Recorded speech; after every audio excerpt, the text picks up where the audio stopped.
दोस्तों, अगर आपको भी राजस्थान और कोलकाता के बीच धमाकेदार मुकाबला पसंद आया हो तो हमारी इस वीडियो को दिल से एक लाइक जरूर कीजिएगा।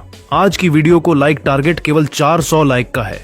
दोस्तों, गुवाहाटी के मैदान पर वरुण चक्रवर्ती और मोइन अली का चला जमकर जादू। राजस्थान के बल्लेबाजों को अपनी जाल में फंसाते हुए उन्हें घुटने टेकने पर मजबूर कर दिया मजबूर। तो आखिर दोस्तों, राजस्थान की टीम ने कोलकाता के सामने कितने रनों का रखा लक्ष्य? यशस्वी जायसवाल ने टीम के लिए कितने रनों का दिया योगदान? किस गेंदबाज ने ली सबसे अधिक विकेट? इन दोनों टीमों के बीच खेले गए रोंगटे खड़े कर देने वाले मुकाबले की पूरी हाईलाइट तो हम आपको जरूर दिखाएंगे, लेकिन उससे पहले आपको क्या लगता है, संजू सैमसन, रोहित शर्मा और धोनी में कौन है सबसे महान खिलाड़ी और कप्तान? आप खुद नीचे कमेंट करके जरूर बताइए। दोस्तों, कोलकाता नाइट राइडर और राजस्थान रॉयल्स के बीच जबरदस्त घमासान गुवाहाटी के मैदान पर शुरू हुआ।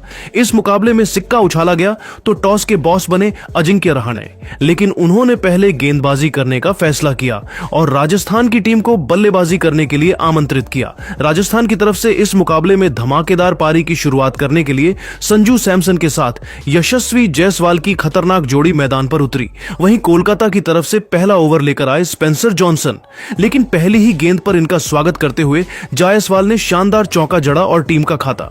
वही ओवर की अंतिम गेंद पर संजू सैमसन ने भी चौका जड़कर अपना खाता खोला और पहले ही ओवर में 9 रन इन दोनों बल्लेबाजों ने मिलकर बटोर लिए और अपनी टीम को ढाकड़ शुरुआत दिला दी। वहीं कोलकाता की तरफ से दूसरा ओवर लेकर आए वैभव अरोड़ा।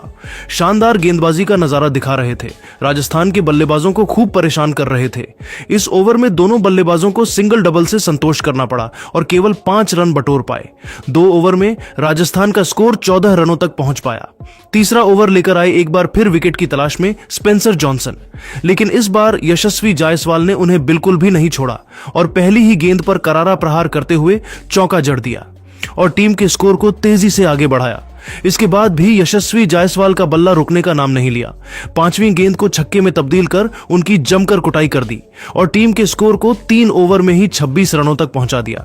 राजस्थान की टीम को शानदार शुरुआत मिल चुकी थी। दोनों ही बल्लेबाज मैदान पर पूरी तरह से सेट हो चुके थे। कोलकाता के हर गेंदबाजों का डट कर सामना कर रहे थे।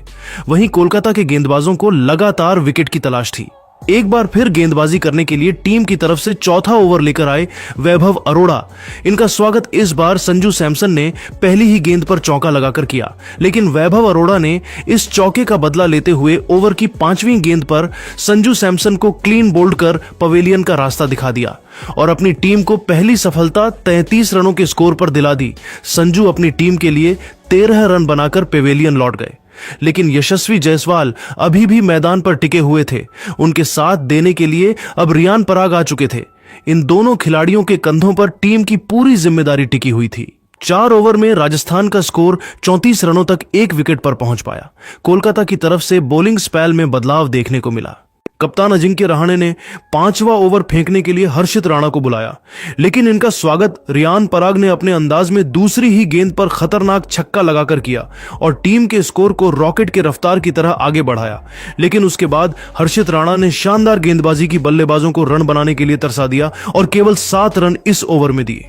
5 ओवर में राजस्थान का स्कोर केवल 41 रनों तक पहुंच पाया। पावर प्ले का अंतिम ओवर कोलकाता की तरफ से लेकर आए एक बार फिर वैभव अरोड़ा। कोलकाता की टीम को वैभव अरोड़ा से काफी उम्मीदें थीं, लेकिन रियान पराग ने इनका स्वागत दूसरी ही गेंद पर खतरनाक छक्का लगाकर किया। लेकिन उसके बाद रियान पराग की बल्लेबाजी देखकर जायसवाल का भी बल्ला रुकने का नाम नहीं लिया। ओवर की अंतिम गेंद पर जायसवाल ने खतरनाक छक्का जड़कर इस ओवर से 13 रन बटोर लिया और अपनी टीम को पावर प्ले के 6 ओवर में ही 54 रनों तक पहुंचा दिया। इन दोनों की खतरनाक बल्लेबाजी देखकर कोलकाता के गेंदबाज पूरी तरह से हैरान हो गए और दोनों ही बल्लेबाज टीम के लिए तेजी से रन बटोरने लगे। इन दोनों खिलाड़ियों के बीच एक अच्छी साझेदारी पनपत्ती हुई दिखाई दे रही थी। वहीं कोलकाता टीम को अब एक बार फिर विकेट की तलाश थी और उनके गेंदबाजी लाइनअप में बदलाव देखने को मिला।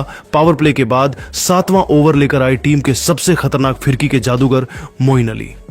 अपनी खतरनाक गेंदबाजी से राजस्थान के बल्लेबाजों को खूब नाच नचाया।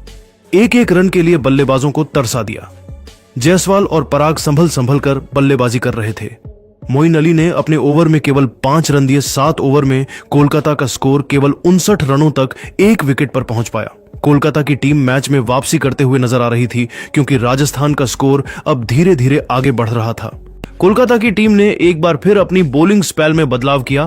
8वां ओवर फेंकने के लिए टीम के सबसे खतरनाक फिरकी के जादूगर वरुण चक्रवर्ती को बुलाया, लेकिन कप्तान अजिंक्य रहाणे के उम्मीद पर पानी फेरते हुए रियान पराग ने तीसरी ही गेंद पर खतरनाक छक्का लगाकर उनका स्वागत किया। इन दोनों खिलाड़ियों के बीच एक अच्छी साझेदारी पनपत्ती हुई दिखाई दे रही थी, लेकिन तभी वरुण चक्रवर्ती ने ओवर की 5वीं गेंद पर रियान पराग को विकेटकीपर डिकॉक के हाथों कैच पकड़वाकर पवेलियन का रास्ता दिखा दिया और अपनी टीम को दूसरी सफलता 67 रनों के स्कोर पर दिला दी।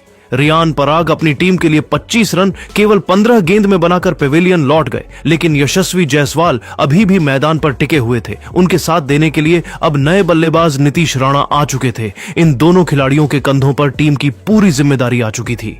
इन दोनों बल्लेबाजों ने मिलकर टीम के स्कोर को 8 ओवर में 67 रनों तक पहुंचाया, लेकिन कोलकाता की तरफ से 9वां ओवर लेकर आए एक बार फिर मोइन अली, और इस बार उन्होंने ओवर की 4थी गेंद पर यशस्वी जायसवाल को पवेलियन का रास्ता दिखाकर राजस्थान टीम की कमर तोड़ दी और अपनी टीम को तीसरी बड़ी सफलता दिला दी। यशस्वी जायसवाल टीम के लिए केवल 29 रन बनाकर पवेलियन लौट गए, लेकिन नीतीश राणा अभी भी मैदान पर टिके हुए थे। उनका साथ देने के लिए अब वाणिंदु हसारंगा आ चुके थे। इन दोनों खिलाड़ियों के कंधों पर टीम की पूरी जिम्मेदारी आ चुकी थी। 9 ओवर में राजस्थान का स्कोर 71 रनों तक पहुंच गया। 10वें ओवर में गेंदबाजी करने आए एक बार फिर वरुण चक्रवर्ती, और इस बार उन्होंने हसरंगा को पवेलियन का रास्ता दिखाकर अपनी टीम को चौथी सफलता 76 रनों के स्कोर पर दिला दी। 10 ओवर में राजस्थान का स्कोर 76 रनों पर 4 विकेट हो गया। 11वां ओवर लेकर आए एक बार फिर मोइन अली, और इस बार उन्होंने ओवर की अंतिम गेंद पर नीतीश राणा को क्लीन बोल्ड कर पवेलियन का रास्ता दिखा दिया और अपनी टीम को 5वीं सफलता 22 रनों के स्कोर पर दिला दी। अब मैदान पर 2 नए बल्लेबाज ध्रुव जुरेल और शिवम दुबे आ चुके थे। इन दोनों खिलाड़ियों के कंधों पर टीम की पूरी जिम्मेदारी टिकी हुई थी। 12 ओवर में राजस्थान केवल 84 रन बना सकी। जिस तरह से राजस्थान का स्कोर आगे बढ़ रहा था, वह देखकर तो लग रहा था कि राजस्थान की टीम 150 रनों के भीतर ही सिमट जाएगी, क्योंकि वरुण चक्रवर्ती और मोइन अली ने अपनी फिरकी से पूरे मैच को पलट दिया। लेकिन ध्रुव जुरेल ने उसके बाद टीम के लिए तेजी से रन बटोरना शुरू किया। 14वें ओवर में लगातार 2 चौके जड़कर अपने टीम के स्कोर को 100 रनों के पार पहुंचा दिया। लेकिन कोलकाता की तरफ से 15 ओवर लेकर आए वैभव अरोड़ा, और इस बार उन्होंने ओवर की अंतिम गेंद पर शिवम दुबे को पवेलियन का रास्ता दिखाकर अपनी टीम को छठी सफलता 110 रनों के स्कोर पर दिला दी। लेकिन ध्रुव अभी भी मैदान पर टिके हुए थे। उनके साथ देने के लिए अब हिटमायर आ चुके थे। इन दोनों खिलाड़ियों के कंधों पर टीम की पूरी जिम्मेदारी थी और इन दोनों बल्लेबाजों ने टीम के स्कोर को तेजी से आगे बढ़ना शुरू किया। ध्रुव चौके लगाए जा रहे थे। 17 ओवर में अपनी टीम को 123 रनों तक पहुंचा दिया। दोनों बल्लेबाज मैदान पर सेट होते हुए नजर आ रहे थे, लेकिन 19 ओवर लेकर आए। हर्षित राणा ने पहले ही गेंद पर ध्रुव को क्लीन बोल्ड कर पवेलियन का रास्ता दिखा दिया। राजस्थान का 7वां विकेट 131 रनों के स्कोर पर गिर गया। अब मैदान पर आए जोफ्रा आर्चर और आते ही छक्के साथ अपना खाता खोला और स्कोर को तेजी से आगे बढ़ाया, परंतु लेकिन इसी ओवर की अंतिम गेंद पर हर्षित ने हेटमार को पवेलियन का रास्ता दिखाकर अपनी टीम को 8वीं सफलता दिला दी। 19 ओवर में राजस्थान ने 138 रन 8 विकेट पर बनाए। दोस्तों, राजस्थान के बल्लेबाज आज फ्लॉप रहे। वही वरुण चक्रवर्ती, हर्षित राणा और मोइन अली के तूफान में कोलकाता ने राजस्थान के परखचे उड़ा दिए।